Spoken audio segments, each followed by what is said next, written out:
نحمد و نصلی علی رسولہ الکریم اما بعد فاعوذ باللہ من الشیطان الرجیم بسم اللہ الرحمن الرحیم۔ تفسیر سورہ آل عمران آیت نمبر 65 سے۔ یا اہل الکتاب لما تحاجون فی ابراہیم وما انزلت التوراۃ والانجیل الا من بعدہ افلا تعقلون۔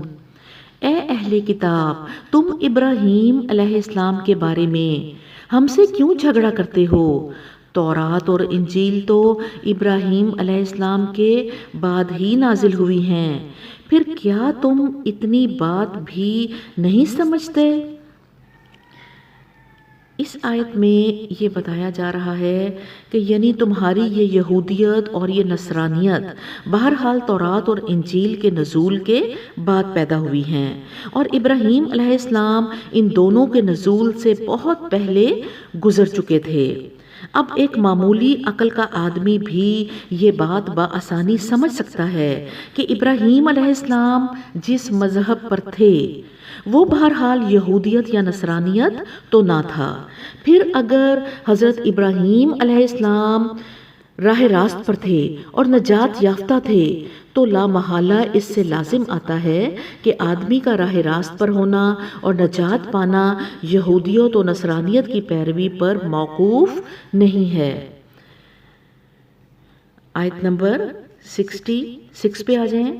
ہا انتم ہؤلاء حاججتم فیما لکم بہ علم فلم تحاجون فیما لیس لکم بہ علم واللہ یعلم وانتم لا تعلمون۔ تم لوگ جن چیزوں کا علم رکھتے ہو ان میں تو خوب بحثیں کر چکے، اب ان معاملات میں کیوں بحث کرنے چلے ہو جن کا تمہارے پاس کچھ بھی علم نہیں؟ اللہ جانتا ہے، تم نہیں جانتے۔ ما کان ابراہیم یہودیا ولا نصرانیا ولکن کان حنیفا مسلما وما کان من المشرکین۔ ابراہیم علیہ السلام نہ یہودی تھا نہ عیسائی، بلکہ وہ تو ایک مسلم یکسو تھا اور وہ ہرگز مشرکوں میں سے نہ تھا۔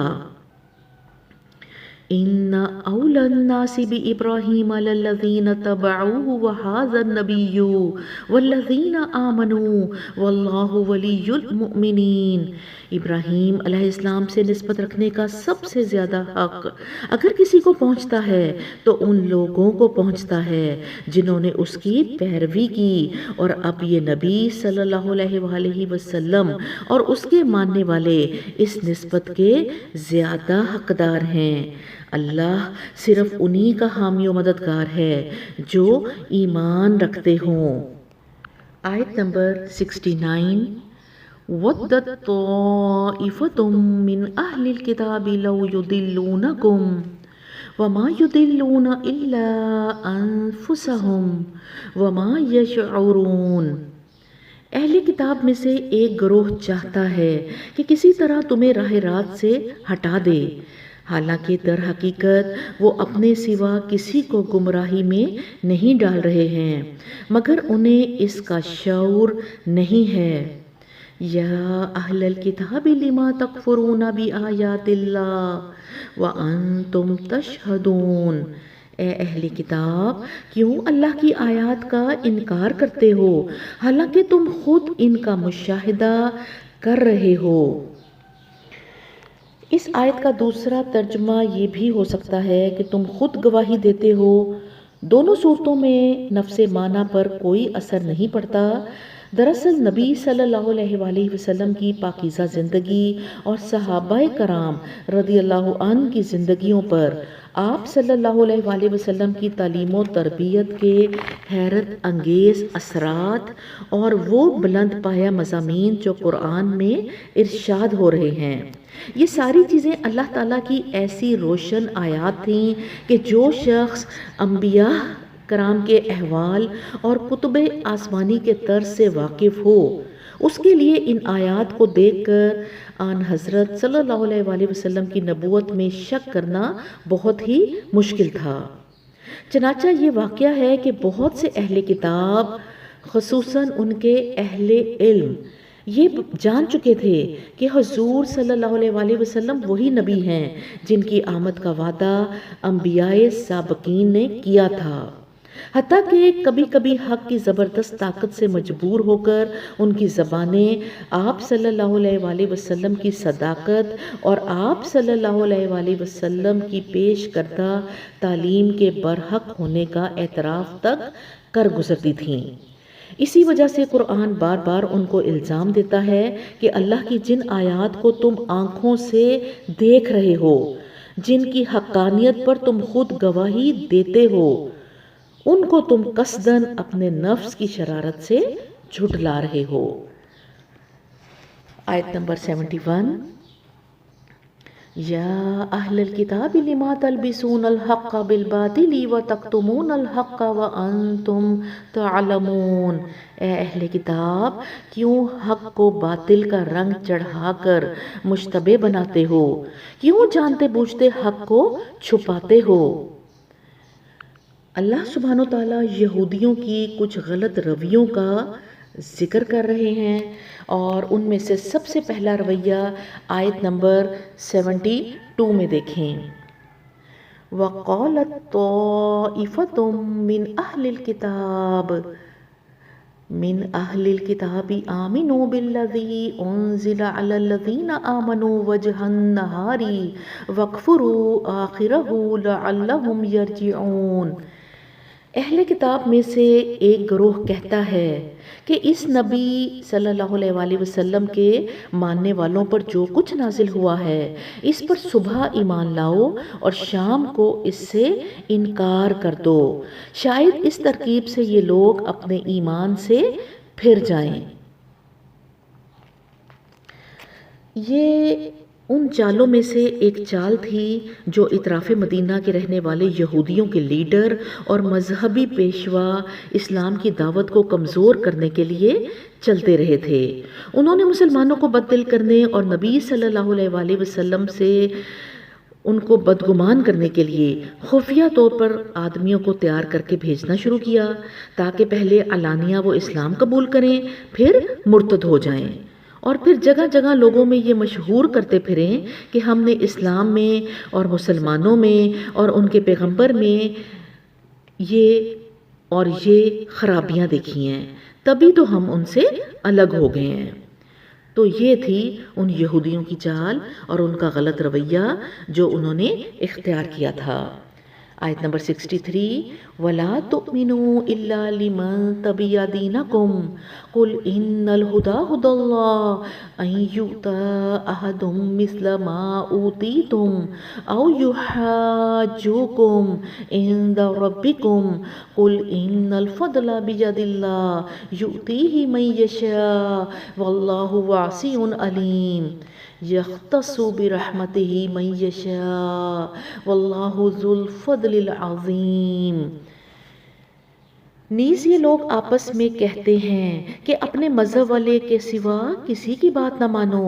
اے نبی صلی اللہ علیہ وآلہ وسلم ان سے کہہ دو کہ اصل میں ہدایت تو اللہ کی ہدایت ہے، اور یہ اسی کا دین ہے کہ کسی کو وہی کچھ دے دیا جائے جو کبھی تم کو دیا گیا تھا، یا یہ کہ دوسروں کو تمہارے رب کے حضور پیش کرنے کے لیے تمہارے خلاف قوی حجت مل جائے۔ اے نبی صلی اللہ علیہ وآلہ وسلم ان سے کہو کہ فضل و شرف اللہ کے اختیار میں ہے، جسے چاہے عطا فرمائے، وہ وسیع النظر ہے اور سب کچھ جانتا ہے، اپنی رحمت کے لیے جس کو چاہتا ہے مخصوص کر لیتا ہے، اور اس کا فضل بہت بڑا ہے۔ یہاں پر لفظ واسع استعمال ہوا ہے جو بالعموم قرآن میں 3 مواقع پر آیا کرتا ہے۔ ایک وہ موقع جہاں انسانوں کے کسی گروہ کی تنگ خیالی اور تنگ نظری کا ذکر آتا ہے اور اسے اس حقیقت پر متنبع کرنے کی ضرورت پیش آتی ہے کہ اللہ تمہاری طرح تنگ نظر نہیں ہے۔ دوسرا وہ موقع جہاں کسی کے بخل اور تنگ دلی اور کم حوصلگی پر ملامت کرتے ہوئے یہ بتانا ہوتا ہے کہ اللہ فراخ دست ہے، تمہاری طرح بخیل نہیں ہے۔ تیسرا وہ موقع جہاں لوگ اپنے تخیل کی تنگی کے سبب سے اللہ کی طرف کسی قسم کی محدودیت منسوب کرتے ہیں اور انہیں یہ بتانا ہوتا ہے کہ اللہ غیر محدود ہے، یعنی اللہ تعالیٰ محدود، تنگ دل، تنگ نظر اور تنگ دست نہیں ہے جیسا کہ تم لوگوں نے اپنے اوپر قیاس کر کے اسے سمجھ رکھا ہے، بلکہ اس کی خدائی بھی وسیع ہے اور اس کا زاویہ نظر اور دائرہ فیض بھی وسیع، اور وہ یہ بھی جانتا ہے کہ اس کا کون سا بندہ کہاں کس وقت کس نیت سے اس کو یاد کر رہا ہے۔ آیت نمبر 75 پہ آ جائیں۔ وَمِنْ أَهْلِ الْكِتَابِ مَنْ إِنْ تَأْمَنْهُ بِقِنْطَارٍ يُؤَدِّهِ إِلَيْكَ، اہل کتاب میں کوئی تو ایسا ہے کہ اگر تم اس کے اعتماد پر مال و دولت کا ایک ڈھیر بھی دے دو تو وہ تمہارا مال تمہیں ادا کر دے گا۔ وَمِنْهُمْ مَنْ إِنْ تَأْمَنْهُ بِدِينَارٍ لَا يُؤَدِّهِ إِلَيْكَ إِلَّا مَا دُمْتَ عَلَيْهِ قَائِمًا، اور کسی کا حال یہ ہے کہ اگر تم ایک دینار کے معاملے میں بھی اس پر بھروسہ کرو تو وہ ادا نہ کرے گا الا یہ کہ تم اس کے سر پر سوار ہو جاؤ۔ ان کی اس اخلاقی حالت کا سبب یہ ہے ذَلِكَ بِأَنَّهُمْ قَالُوا لَيْسَ عَلَيْنَا فِي الْأُمِّيِّينَ سَبِيلٌ، ان کی اس اخلاقی حالت کا سبب یہ ہے کہ وہ کہتے ہیں امیوں یعنی غیر یہودی لوگوں کے معاملے میں ہم پر کوئی مواخذہ نہیں ہے۔ وَيَقُولُونَ عَلَى اللَّهِ الْكَذِبَ وَهُمْ يَعْلَمُونَ، اور یہ بات وہ محض جھوٹ گھڑ کر اللہ کی طرف منسوب کرتے ہیں حالانکہ انہیں معلوم ہے کہ اللہ نے ایسی کوئی بات نہیں فرمائی ہے۔ آیت نمبر 76، بَلَا مَنْ أَوْفَى بِعَهْدِهِ وَاتَّقَى فَإِنَّ اللَّهَ يُحِبُّ الْمُتَّقِينَ، آخر کیوں ان سے باز پرس نہ ہوگی جو بھی اپنے عہد کو پورا کرے گا اور برائی سے بچ کر رہے گا وہ اللہ کا محبوب بنے گا، کیونکہ پرہیزگار لوگ اللہ کو پسند ہیں۔ اللہم آت نفسی تقواہا، اللہم آت نفسی تقواہا، اللہم آت نفسی تقواہا۔ آیت نمبر 77، ان الذین یشترون بعہد اللہ وایمانہم ثمنا قلیلا اولئک لا خلاق لهم فی الآخرۃ ولا یکلمهم اللہ ولا ینظر الیہم یوم القیامۃ ولا یزکیہم ولہم عذاب علیم۔ رہے وہ لوگ جو اللہ کے عہد اور اپنی قسموں کو تھوڑی قیمت پر بیچ ڈالتے ہیں تو ان کے لیے آخرت میں کوئی حصہ نہیں، اللہ قیامت کے روز نہ ان سے بات کرے گا، نہ ان کی طرف دیکھے گا اور نہ انہیں پاک کرے گا، بلکہ ان کے لیے تو سخت دردناک سزا ہے۔ قرآن میں جہاں بھی یہ الفاظ آ جائیں وہ عمل کبیرہ گناہ ہے، یعنی قرآن و حدیث میں جہاں یہ الفاظ آ جائیں کہ کبیرہ گناہ ہے، قرآن میں کسی چیز کے لیے حرام کے الفاظ آ جائیں، کسی عمل کو اللہ حدود اللہ کہے، کسی کے لیے جہنم کی وعید آئے، کسی کام کرنے والے کے لیے لعنت کے الفاظ آ جائیں، اور پانچواں یہ الفاظ آ جائیں کہ اللہ دیکھے گا نہیں، بات نہیں کرے گا، گناہوں سے پاک نہیں کرے گا، تو یہ 5 چیزیں اگر قرآن و حدیث میں آئیں تو یہ کبیرہ گناہ ہوگا۔ اور حدیث سے ہمیں پتہ چلتا ہے کہ جب صغیرہ گناہ بھی ڈھٹائی سے ہوتا رہے تو وہ بھی کبیرہ گناہ بن جاتا ہے۔ اب آ جائیں آیت نمبر 78 پہ، وَإِنَّ مِنْهُمْ لَفَرِيقًا يَلْوُونَ أَلْسِنَتَهُمْ بِالْكِتَابِ لِتَحْسَبُوهُ مِنَ الْكِتَابِ وَمَا هُوَ مِنَ الْكِتَابِ وَيَقُولُونَ هُوَ مِنْ عِنْدِ اللَّهِ وَمَا هُوَ مِنْ عِنْدِ اللَّهِ وَيَقُولُونَ عَلَى اللَّهِ الْكَذِبَ وَهُمْ يَعْلَمُونَ۔ ان میں کچھ لوگ ایسے ہیں جو کتاب پڑھتے ہوئے اس طرح زبان کا الٹ پھیر کرتے ہیں کہ تم سمجھو کہ جو کچھ وہ پڑھ رہے ہیں وہ کتاب ہی کی عبادت ہے، کتاب ہی کی عبارت ہے، حالانکہ وہ کتاب کی عبارت نہیں ہوتی۔ وہ کہتے ہیں کہ یہ جو کچھ ہم پڑھ رہے ہیں یہ خدا کی طرف سے ہے، حالانکہ وہ خدا کی طرف سے نہیں ہوتا۔ وہ جان بوجھ کر جھوٹ بات اللہ کی طرف منسوب کر دیتے ہیں۔ اصل میں یہود جو تھے وہ اپنی زبان کو موڑ توڑ کر پڑھتے تھے۔ کیسے؟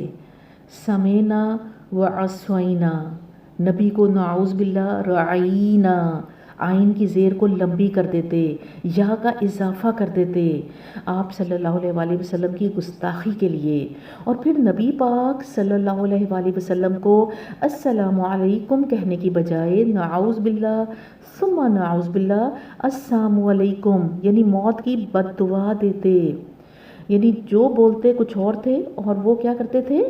بدل دیتے تھے۔ تو اس میں وہ بتایا جا رہا ہے۔ آیت نمبر 79 پہ آ جائیں، ما کان لبشر ان یؤتیہ اللہ الکتاب والحکم والنبوۃ ثم یقول للناس کونوا عبادا لی من دون اللہ ولکن کونوا ربانیین بما کنتم تعلمون الکتاب وبما کنتم تدرسون۔ کسی انسان کا یہ کام نہیں ہے کہ اللہ تو اس کو کتاب اور حکم اور نبوت عطا فرمائے اور وہ لوگوں سے کہے کہ اللہ کی بجائے تم میرے بندے بن جاؤ۔ وہ تو یہی کہے گا کہ سچے ربانی بنو، جیسا کہ اس کتاب کی تعلیم کا تقاضا ہے جسے تم پڑھتے اور پڑھاتے ہو۔ وہ تم سے ہرگز یہ نہ کہے گا، کیا نہیں کہے گا؟ آیت نمبر 80 میں دیکھیں، وَلَا يَأْمُرَكُمْ أَن تَتَّخِذُوا الْمَلَائِكَةَ وَالنَّبِيِّينَ أَرْبَابًا يَأْمُرُكُمْ بِالْكُفْرِ بَعْدَ إِذْ أَنْتُمْ مُسْلِمُونَ۔ وہ تم سے ہرگز یہ نہ کہے گا کہ فرشتوں کو یا پیغمبروں کو اپنا رب بنا لو۔ کیا یہ ممکن ہے کہ ایک نبی تمہیں کفر کا حکم دے جبکہ تم مسلم ہو؟ یہ ان تمام غلط باتوں کی ایک جامع تردید ہے جو دنیا کی مختلف قوموں نے خدا کی طرف سے آئے ہوئے پیغمبروں کی طرف منسوب کر کے اپنی مذہبی کتابوں میں شامل کر دی ہیں، اور جن کی روح سے کوئی پیغمبر یا فرشتہ کسی نہ کسی طرح خدا اور معبود قرار پاتا ہے۔ ان آیات میں یہ قاعدہ کلیہ بتا دیا گیا ہے کہ ایسی کوئی تعلیم جو اللہ کے سوا کسی اور کی بندگی و پرستش سکھاتی ہو اور کسی بندے کو بندگی کی حد سے بڑھا کر خدائی کے مقام تک لے جاتی ہو، ہرگز کسی پیغمبر کی دی ہوئی تعلیم نہیں ہو سکتی۔ جہاں کسی مذہبی کتاب میں یہ چیز نظر آئے، سمجھ لو کہ یہ گمراہ کن لوگوں کی تحریفات کا نتیجہ ہے۔ اللہ سبحانہ وتعالیٰ سے دعا ہے کہ وہ ہمیں اپنے اس پاک کلام کو صحیح طور پر پڑھنے، اسے سمجھنے، اس پر عمل کرنے اور اسے دوسروں تک پہنچانے کی توفیق عطا فرمائے۔ ربنا لا تزغ قلوبنا بعد اذ ہدیتنا وہب لنا من لدنک رحمہ انک انت الوہاب۔ آمین ثم آمین۔